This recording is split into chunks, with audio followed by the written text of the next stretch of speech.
Well, domestic politics doesn't stop even for a change in monarch. In breaking news, James Shaw has been voted in as Green Party co-leader. Newshub political reporter Amelia Wade joins us now from Parliament. Amelia, how did we get to this moment? Yeah, that's right. James Shaw this morning has got his old job back with the vote count that has just come in.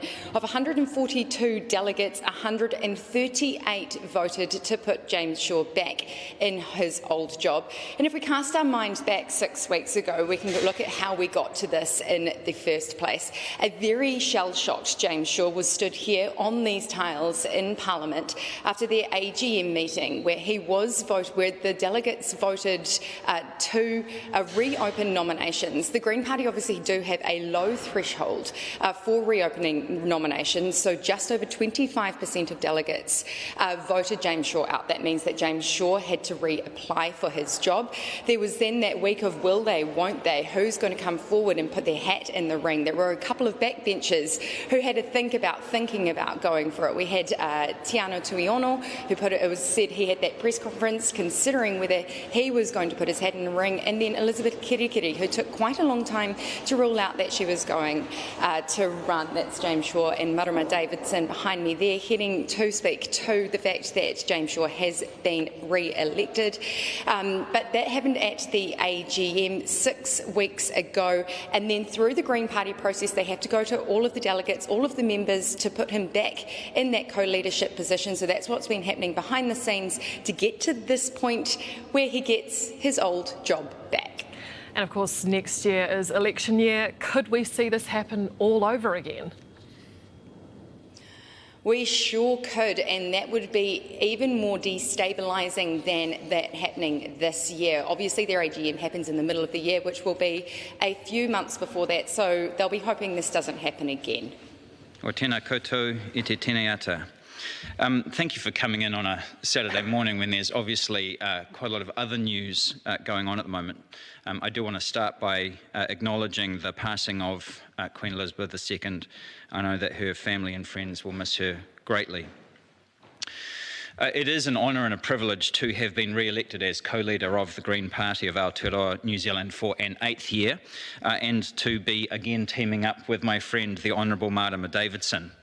Over the course of the next year, Marama and I will lead the Green Party into a position where we can truly shape the direction of the next government.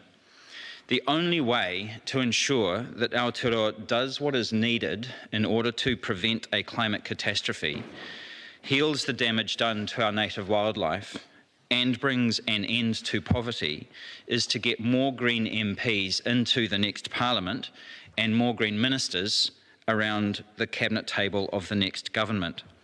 So for me, today is not just merely the last day of my campaign to be re-elected as co-leader of the Green Party. It is the first day of the campaign to take the Greens back into government at next year's general election. Over the last 5 years, as Minister of Climate Change, I have dedicated myself to delivering the sorts of action on climate change that the Green Party has campaigned on for decades. And it is starting to work. Having put in place one of the world's most ambitious frameworks for climate action, 2022 was the year that we started to see that framework get into action. We published New Zealand's first ever plan to cut climate pollution in every part of Aotearoa. We also laid out plans to invest $4.5 billion over the next 3 years, building the future that our children deserve. Every year, I stand before our AGM not as a minister or as a co-leader, but as a Green Party member, as someone who wants much more and much faster action on climate change. And for all of these years, I have shared our members' impatience for action that matches both the scale and the speed of the crisis. Every day I show up for work, I push for that change. But as ministers outside of a Labour cabinet, Marama and I don't always get what we fight for. There are plenty of times when the path that we want to follow is blocked. And so while there can be no doubt that our time in government has been defined by progress and change that would not have happened were the Green Party not there, there is still so much more that we need to do. The decisions that will be made in the next term of Parliament will have a profound impact on climate policy and action over the next 20 years, and by extension, the world that our children and our grandchildren will inherit from us. The worst possible scenario that I can imagine for the future of climate policy and action in this country would be a national act coalition. That would lead to the unwinding of much of what we have won.